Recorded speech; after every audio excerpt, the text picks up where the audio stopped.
আসসালামু আলাইকুম এভরিওয়ান। আশা করি সবাই অনেক বেশি ভালো আছেন। আজকে আমি আপনাদের সাথে লইট্টা মাছ দিয়ে কিভাবে খুব সহজে ভর্তা তৈরি করা যায় সেই রেসিপিটি শেয়ার করতে যাচ্ছি। প্রথমে আমি একটি কড়াইতে দিয়ে দিয়েছিলাম শুকনো মরিচ। শুকনো মরিচগুলো আমি বেশ ভালো মতো ভেজে নিয়েছিলাম।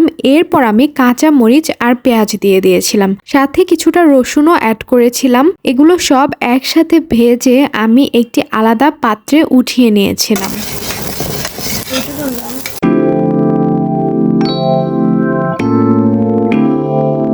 এরপর আমি ওই কড়াইতে আবারও সরিষার তেল দিয়ে দিয়েছিলাম এবং তাতে শুটকিগুলো বেশ ভালো মতো ভেজে নিচ্ছিলাম।